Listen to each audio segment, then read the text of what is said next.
Hello दोस्तों, नमस्ते, प्रणाम। मैं सुषमा पंडित अपने यूट्यूब चैनल पर आप सभी का स्वागत करती हूं। आज मैं आप सबके लिए बहुत ही सुंदर सा सोहर उठान गीत लेके आई हूं।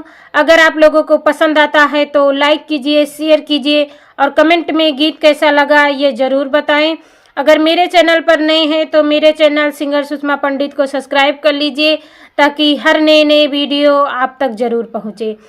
सतरंगिया के बेनिया डोलावे पिया, सतरंगिया के बेनिया डोलावे पिया, तोरे मम्मी के हम ना बोलो बे पिया, तोरे मम्मी के हम ना बोलो बे पिया, पेरी बाटे यो चुनरी चोरावे पिया, पेरी बाटे यो चुनरी चोरावे पिया, सतरंगिया के बेनिया डोलावे पिया, सतरंगिया के बेनिया डोलावे पिया, तोरे भाभी के हम ना बोलो बे पिया, तोहरे भाभी के हम ना बोलो बे पिया, सोठ पीसे छुहारा चोरावे पिया, सोठ पीसे छुहारा चोरावे पिया, सतरंगिया के बेनिया डोलावे पिया,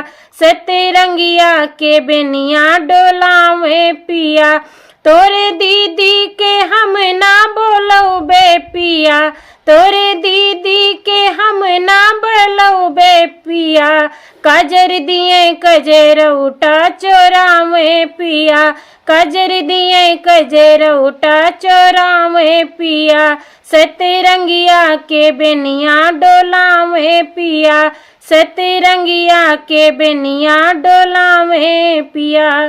बहुत बहुत धन्यवाद फुल वीडियो देखने के लिए। अगर गीत पसंद आया हो तो मेरे चैनल सिंगर सुषमा पंडित को सब्सक्राइब कर लीजिए ताकि हर नए वीडियो आप तक ज़रूर पहुँचे। मिलते हैं अगले नए गीत में नए वीडियो के साथ। तब तक के लिए नमस्ते, प्रणाम, जय हिंद, जय माता दी।